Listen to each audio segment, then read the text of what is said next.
My parents instilled in us this love for education. And so ever since we were little, they started looking at universities that we could go to because they felt that we should take advantage of the education system in the U.S. as we were American citizens. And so as they looked around, Angelo State's one of the ones they saw, and they really liked it. And so they left their careers, their professions, their friends, their homes, and came here to San Angelo so that we could all attend Angelo State. So I have 3 siblings. All 4 of us have graduated from here, from Angelo State, and 2 of us got our masters here. I've always liked school, and so coming to ASU, the classes, all of that, I enjoyed. I really liked going through the catalog and looking at what class am I going to take next. And I know that one day I looked, and without realizing it, I was ready to graduate, and it was only 3.5 years. So that was a nice surprise. But what really made a difference was that I joined the Association of Mexican American Students, AMAS. And that was a group of people where I felt I could connect, I felt I could relate, and it really enhanced the experience. So I think that's something very important for students, for people to understand that your university experience is not just in the classroom, it's outside the classroom, and what you do and who you meet, that is going to make the difference. And AMAS at the time was being led by Dr. Arnoldo de Leon. He was not my professor, but he was our advisor. And it's someone who I've always admired, and someone who was such a great example to us as young people as to what it could mean to be an educated person, but also an example of representation. I've always said representation matters. And to be able to see people like you in positions like that was very powerful for us as young people in college. So finished my bachelor's, went off into the workplace, and then a couple of years later, I started getting this tug at my heart to come back to school to get a master's, and I did. And I started my master's, and shortly after I started it, I actually was able to get a position here at Angelo State. So I started working here at Angelo State at the time, and that's where my career here began. Now, with the master's program, though, I met some people that really made a difference in my life as well, some lifelong friendships, and some of the people that I studied with. It came full circle in the sense that now I am able to work alongside of them. I am teaching with them in the communication department. We're still here. And then the professors that we had, to be able to work alongside of them, that was a very special experience as well, because you never know where those connection points are going to be made and how life is going to bring you and connect you to people that you didn't even know were going to be so special in your life. So I got the master's degree and continued working here at ASU. And I really enjoyed it. But what happened was, with that job and with interacting with students, what it did for me was it helped me to learn more about the student experience. And they would tell me things, and they would share their experiences that made me think, well, if only we could alter this policy in such a way, it would enhance the students' experience so much more.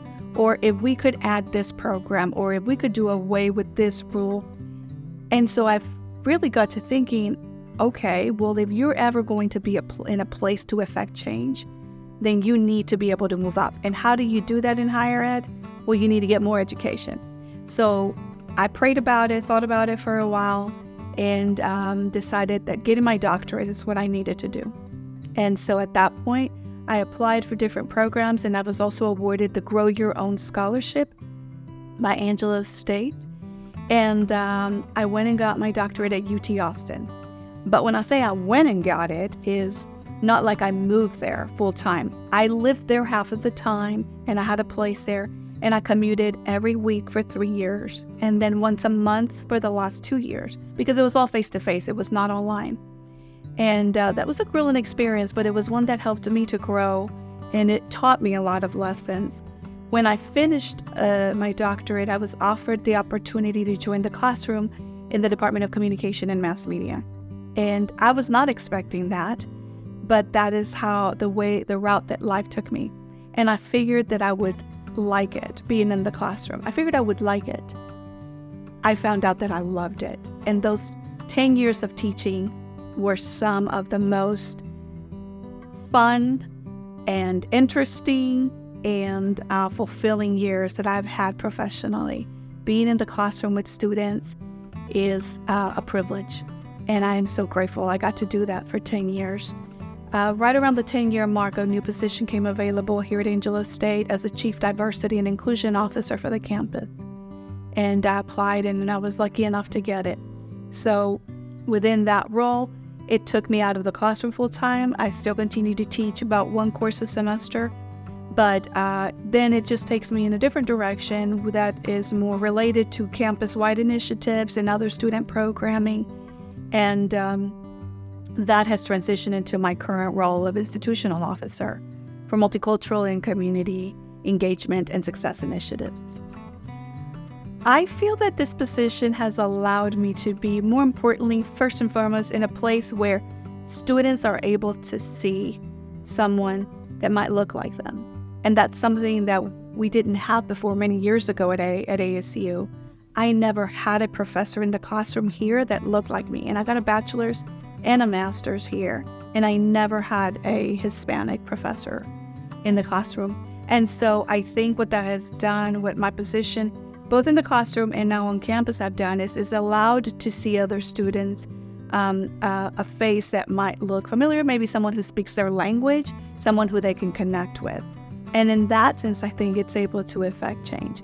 But I've also had the opportunity to be a part of program initiatives and certain things that are having an impact campus-wide and beyond. And that's beautiful, because that's the vision that I had, and that was the calling of my heart so many years ago. And I feel that I'm in a place where I'm able to put that into motion. I'm not there all the way. It's constantly finding new ways where I can continue to try to impact students positively. And so I hope that will continue for many years to come. So if I could sum up my experience at ASU from a student in the undergrad place into graduate, and then a staff member, because I was a staff member for 10 years, and I was a faculty member for 10 years, and now in administration for a little over 2. If I had to wrap it into a word, which is difficult, I think the word I would use is privilege. I feel privileged to have had the opportunities, because of my family, because of the sacrifices, because of what they gave me, to be able to come here and have this education.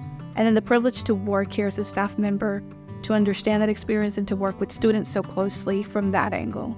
And it was a privilege to be in the classroom, and I would always say that too, to be in the classroom, to hold that space, to have the attention of these young people. It comes with a lot of responsibility. And now it's a privilege to be able to be in a position to effect change in policies and programming that is going to enhance the life of the student. But I've also said this, and I would tell my students all the time, there is nothing special about me. I'm a little girl from Acuña who was born in Del Rio and grew up in Acuña, and I didn't even start learning English until I was about 6 years old. And this is where I am. There's nothing special about me. What I will do is I will work circles around anyone around me. And that is what can make a difference. Anyone who wants it, you work hard and you connect yourself to the right people so that whatever might be lacking in your world, because I also recognize not everyone starts from the same place. Not everyone has the same resources. We're not all on a level playing field, but if there is something, if you have a desire in your heart, it's because you've already been equipped to go there. So follow that and connect with the resources that you might need to be able to help you get there. Don't be afraid to work hard. This has all come with a lot of work, a lot of personal sacrifice, and those around me know that. And that's okay. That's the price you pay, but that's all right, because the rewards are so large, and the rewards come in being able to see students who come through here and whose experience is that much better because of what we are doing here at the institution.